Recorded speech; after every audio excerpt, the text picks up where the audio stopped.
Bonjour les Peace and Lovers, bonjour les Urban Farmers, je m'appelle Jean-Patrick, je suis fondateur de Peace and Love et comme promis, je vais vous faire visiter nos fermes. Alors avant tout, je vous présente mon caméraman du jour. Bonjour. Alors il s'appelle Tim, il s'occupe de l'entretien agro de nos fermes à Bruxelles. Il a rejoint l'aventure il y a quelques mois et pour de longs mois encore j'espère.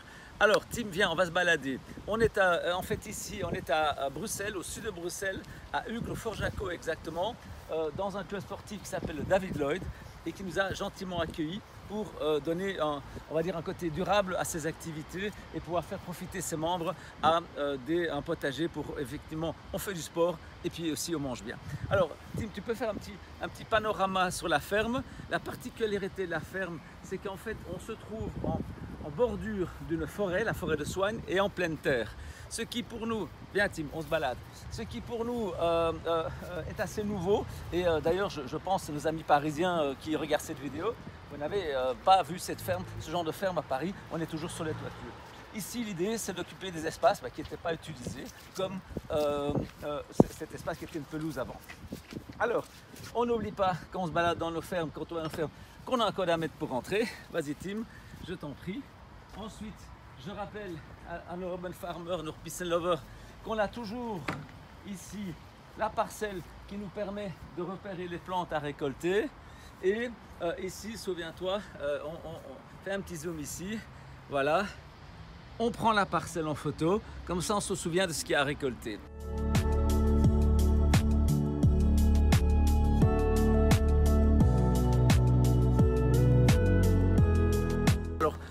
Quand je deviens Peace and Lover, finalement, ça fonctionne comme un. Nous avons trois types d'espaces dans nos fermes. Le premier, ici je reprends chez France, le premier c'est la parcelle, ici ce qu'on voit ici, le potager privé. Alors c'est la face qui se trouve ici, la face qui se trouve au-dessus, sur le côté ici, etc.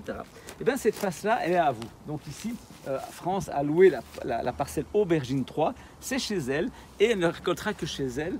Elle va y trouver bientôt ici des tomates et du basilic. Ici, il y aura bientôt un concombre, il y a déjà de la roquette, il y a du persil plat, il y a des bêtes, il y a des laitues, vous voyez la taille de la laitue est magnifique, il y a un rang d'aromatiques, il y a des radis et des épinards. Et ça va changer pendant la saison. Il y aura bientôt ici une courgette et bientôt aussi une tomate, des carottes. Ça évolue et l'équipe va entretenir et va changer ses plantes. Ensuite, elle va partager avec l'ensemble de la communauté les zones partagées qui sont au nombre de 6 par ferme. Il y a la zone verte, la zone bleue. On voit ici la zone verte. Qu'est-ce qu'il y a? Il y a des choux raves, il y a des radis, il y a des épinards. La zone bleue qu'on voit là, il y a des choux raves violets. Un peu plus loin, il y a la mizuna. Un peu plus loin, il y a des laitues. Donc il y a différentes choses qui se trouvent à ces endroits-là et qui servent finalement comme réservoir pour tout le monde qu'on va partager. Ça, c'est ce qu'on appelle les zones partagées. Donc, vous allez à votre potager privé, c'est chez vous, et vous partagez le reste de la ferme avec la communauté.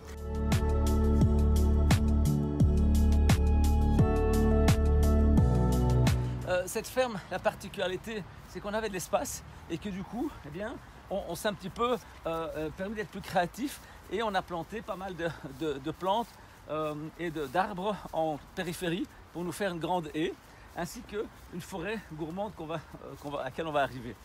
On a un super espace client qu'on a inauguré il y a quelques mois, qui nous permet d'avoir les espaces de pédagogie et qui nous permet également de faire le meuble du partage. Vous connaissez, quand vous visitez à nos fermes, vous l'avez certainement tous déjà reconnu. Alors, qu'est-ce qu'on a pu faire ici? On va foncer jusqu'au bout de la ferme.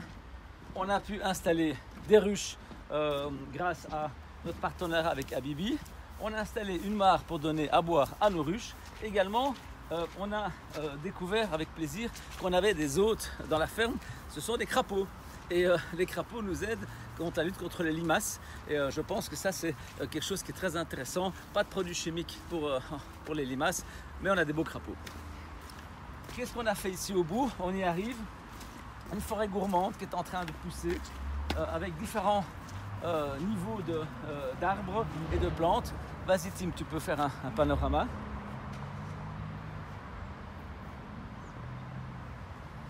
Alors clairement, c'est la première année, donc c'est encore petit, mais je pense qu'à partir des années qui vont venir, on va avoir pas mal de fruits rouges, pas mal de choses intéressantes à récolter. Autre particularité ici, je débute en permaculture en commun. On est au mois d'octobre, donc ça commence à être un petit peu sur la fin, mais on a pu planter des potimarrons, des courgettes, des tomates. On voit qu'il y a encore des piments et des poivrons en haut. Ah, et je vois Massimo qui vient nous rejoindre. Vous ne le connaissez pas encore. Et en fait, je vous présente Massimo. Bonjour. Et on ne le voit jamais, pourquoi? Parce que c'est lui qui fait les fermes. Oui, Raconte-nous. ouais, ça fait plusieurs années que je collabore avec vous Ouais. et on a installé les fermes à Paris et ici Voilà. en Belgique. Et donc je suis derrière les écrans. Voilà. Et c'est lui qui vient régler tous les petits bobos quand la porte ne marche pas et que soudainement elle remarche. Ben, en fait, c'est grâce à Massimo. Merci Massimo. Je suis content de t'avoir rencontré. On va continuer notre visite. Merci à vous. Voilà. Alors viens, Tim, on va juste terminer en faisant un petit coucou à nos abeilles qui se situent là. Alors, Tim, est-ce que tu peux nous parler de ces abeilles? On va écouter Tim. Hop. Alors, les abeilles, on a eu la chance de faire un partenariat avec Habibi, qui est donc une savonnerie et qui va permettre de créer un concept d'économie circulaire, parce qu'en fait, ils nous apprennent toutes les techniques d'apiculture naturelle et en contrepartie, nous, on va leur donner la cire des abeilles et ils vont en faire du savon et des bougies, etc. Donc c'est dans une mouvance d'économie circulaire qui nous plaisait plutôt pas mal. Et en plus, on a la chance du coup d'avoir du miel dans la ruche. Donc voilà, ça c'est une ruche d'apiculture naturelle, c'est une ruche horizontale qui va permettre de faire en fait toutes les manipulations d'une ruche sans déranger la ruche, sans déranger la reine et les œufs.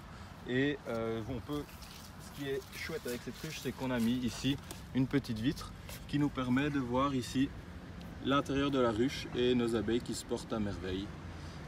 Ici donc là on est en hivernage, c'est pour ça que la ruche est si petite et elles sont prêtes pour l'hiver, il n'y a plus qu'à attendre et à recommencer la saison au printemps suivant. Ok, merci Tim. Mais de rien. Voilà, écoutez, on a fait le tour de la ferme David Lloyd. J'espère que ça vous a intéressé. À la semaine prochaine pour d'autres fermes.